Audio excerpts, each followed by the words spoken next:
Welcome back friends. मैं हूँ potential Singh और you can call me Vibhav Singh.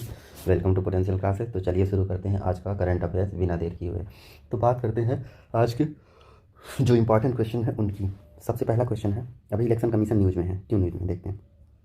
Election commission के अभी जो है नए जो है कमिश्नर अपॉइंट किए गए हैं, अरुण गोयल। ठीक, ये अभी अभी अभी कल कल या परसों अपॉइंट किए गए हैं, तो इसलिए ये थोड़ा न्यूज़ में है। और तो इसके देख लेते हैं, ये इलेक्शन कमीशन क्या है, आर्टिकल 324 में आता है, कॉन्स्टिट्यूशन बॉडी है, क्योंकि इसका जिक्र जो है कॉन्स्टिट्यूशन में किया गया है। ठीक, तो ये कॉन्स्टिट्यूशनल बॉडी है। इसके 3 मेंबर की बॉडी होती है, 3 मेंबर्स बॉडी होती है। पहला चीफ होते हैं, एक चीफ इलेक्शन कमिश्नर होता है और 2 कमिश्नर होते हैं। ये किसके द्वारा अपॉइंट किए जाते हैं, प्रेसिडेंट ऑफ इंडिया के द्वारा किए जाते हैं। ठीक, और ये रिमूव किसके द्वारा किए जाते हैं, रिमूव जो है जब भी ये हटाए जाएंगे तो जैसे सुप्रीम कोर्ट का जज हटाया जाता है, चीफ जस्टिस साहब, उसी तरीके से ये हटाए जाएंगे। ठीक, और ये केवल चीफ इलेक्शन कमिश्नर के लिए, और बाकी की ये दोनों जज, ये जो इलेक्शन कमिश्नर हैं, ये चीफ इलेक्शन कमिश्नर के सजेशन पे हटाए जा सकते हैं, प्रेसिडेंट के द्वारा ही हटाए जा सकते हैं। ठीक, और इनको अपॉइंट करने का जो, और हाँ, तो ये 3 मेंबर्स की बॉडी है जैसा मैंने बताया। तो इसमें चीफ इलेक्शन कमिश्नर कौन है, राजीव कुमार हमारे 25वें चीफ इलेक्शन कमिश्नर हैं। अरुण गोयल जो हैं वो कमिश्नर हैं, केवल इलेक्शन कमिश्नर हैं। और अनूप चौधरी, अरुण गोयल, अनूप चौधरी, ये भी अभी अपॉइंट हुए हैं इनकी भी। ठीक,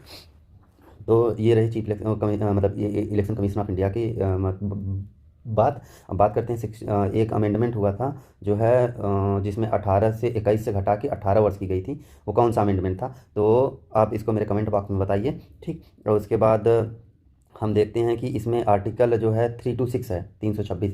इसमें मतलब अडल्ट वोटिंग की बात की गई है, मतलब जो 18 साल से प्लस हैं वो वोटिंग कर सकते हैं। 326 में बात इसी की है। ठीक, तो ये इलेक्शन कमीशन की पूरी बात होगी। और जब भी कोई प्रेसिडेंट और जो है वाइस प्रेसिडेंट के इलेक्शन से में कोई दिक्कत आती है तो उसको कौन देखता है, उसको सुप्रीम कोर्ट द्वारा रिजॉल्व किया जाता है। और उसके बाद ये जो इलेक्शन कमीशन ऑफ इंडिया है, ये सेंटर की election, legislative assembly, legislative council की इलेक्शन देखता है। ठीक, और जो है जो लोकल बॉडीज़ होती हैं, जैसे म्यूनसिपलिटी का चुनाव हो गया और ये ग्राम पंचायत का चुनाव हो गया, ये सब कौन देखता है, ये स्टेट कमिश्नर मतलब स्टेट इलेक्शन कमीशन देखता है। ठीक, तो बाकी की ये सारी जानकारी हमने आपको दे दी। बढ़ते हैं अगले क्वेश्चन की ओर। अगला क्वेश्चन है मनिका बत्रा। अब ये मनिका बत्रा कौन है, मनिका बत्रा ये न्यूज़ में क्यों है, तो पहले देखते हैं न्यूज़ में क्यों है। इन्होंने अभी देखा ब्रॉन्ज मेडल जीता, किसमें, Asian cup table tennis tournament में, जो कि कहाँ हो रहा था, थाईलैंड में हो रहा था। इसमें इन्होंने ब्रॉन्ज मेडल जीता। और इसका ये एशिया कप जो है टेबल टेनिस टूर्नामेंट 1983 से चालू है। अब इसमें क्वेश्चन का पूछ सकता है आपसे, क्वेश्चन पूछ सकता है कि Asian cup table tennis tournament कहाँ हो रहा है, तो इन थाईलैंड में हो रहा है। लड़कों को पता नहीं होता कि क्वेश्चन क्या पूछेगा। बेसिकली आपको पता होना चाहिए क्वेश्चन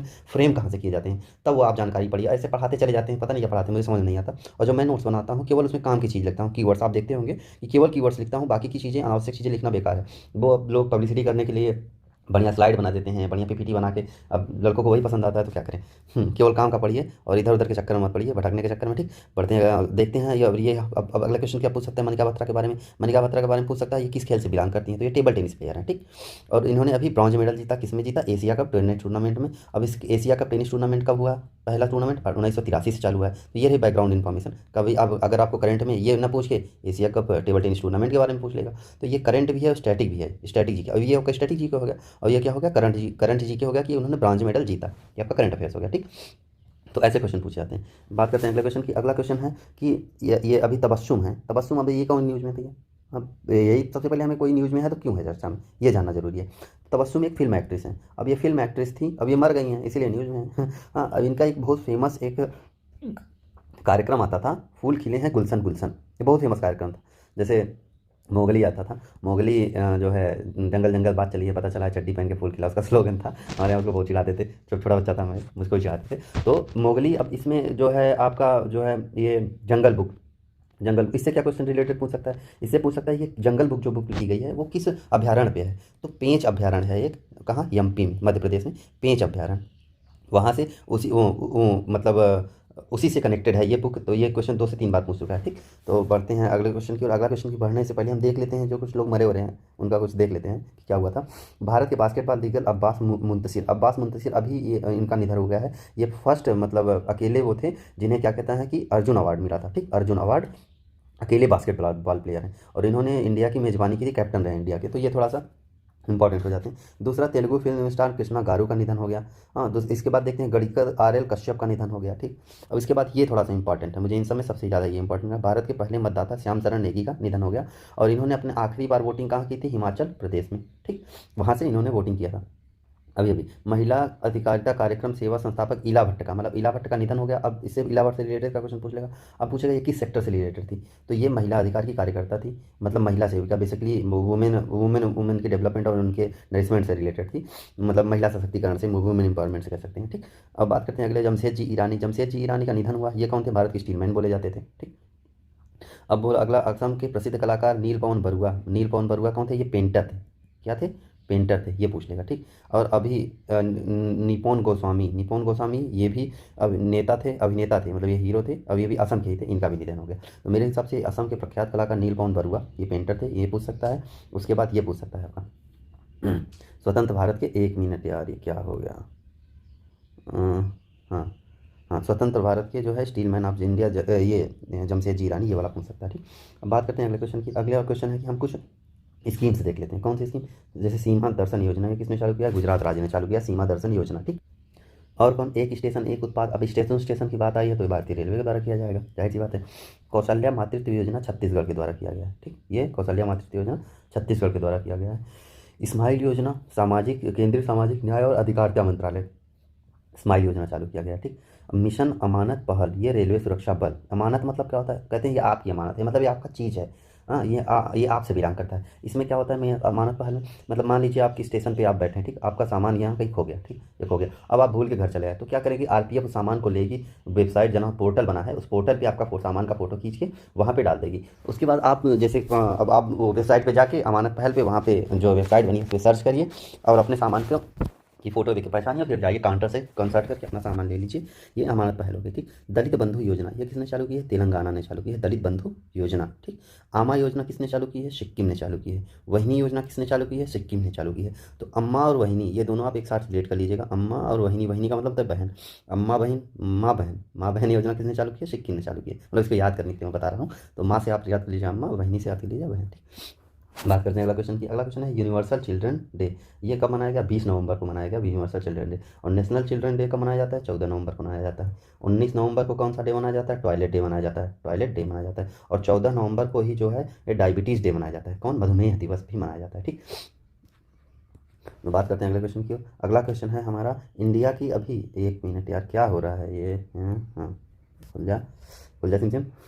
हाँ, इंडिया की जो है first street circle car racing, मतलब सर्किट कार रेसिंग, इंडिया की पहली street circuit car racing, street circuit car racing किसने, कहाँ चालू हुई है? हैदराबाद में। तो ये इंपॉर्टेंट हो जाता है। अब जैसे दो तीन मतलब जो car racing, formula 1 car racing का हम पहली बात जो है देख लेते हैं कि बहरीन में किसने देखा। बहरीन में जैसे आप चेक कर लीजिएगा, बहरीन जो है फार्मूला 1 किसने जीता।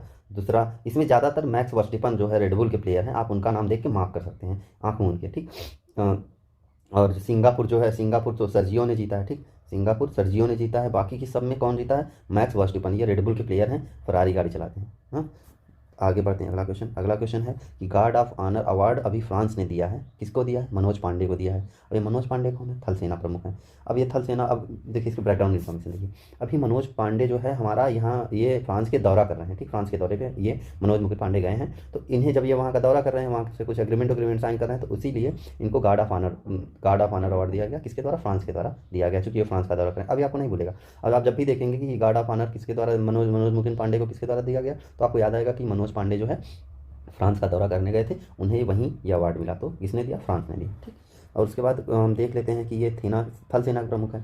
जो नेवी के प्रमुख कौन है? नेवी के प्रमुख है हरी राम। और उसके कौन प्रमुख हैं? एयरफोर्स के विवेक राम चौधरी।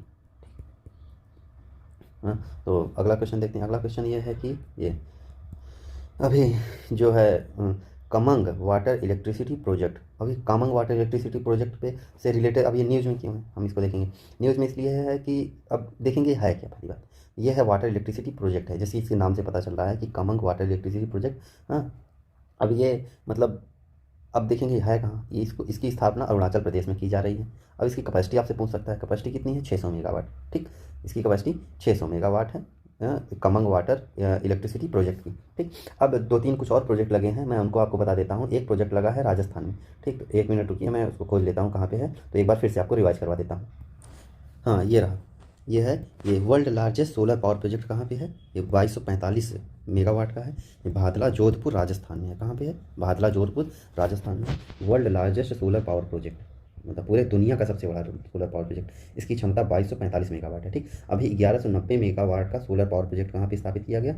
कोल इंडिया के द्वारा। किसने स्थापित किया? कोल इंडिया ने। कहाँ पे? राजस्थान में के बीकानेर डिस्ट्रिक्ट में। ठीक, राजस्थान के बीकानेर डिस्ट्रिक्ट में कोल इंडिया ने इसकी स्थापना की 1190 मेगावाट की। और world largest solar power project कहाँ पे है? ये भी राजस्थान में ही है, जोधपुर में है, बादला में। इसकी क्षमता 2245 मेगावाट है। तो आप देख रहे होंगे कि जो भी इंपॉर्टेंट क्वेश्चन बन रहा है मैं आपको बता दे रहा हूँ। एक इंपॉर्टेंट कभी देख लीजिए, अक्ष रेडियो चैनल अभी शुरुआत किया गया है। कहाँ पे? अंधों के लिए, नागपुर में। ठीक है, पुराना क्वेश्चन है फिलहाल। तो उम्मीद है कि ये जो सेशन आपको पसंद आएगा।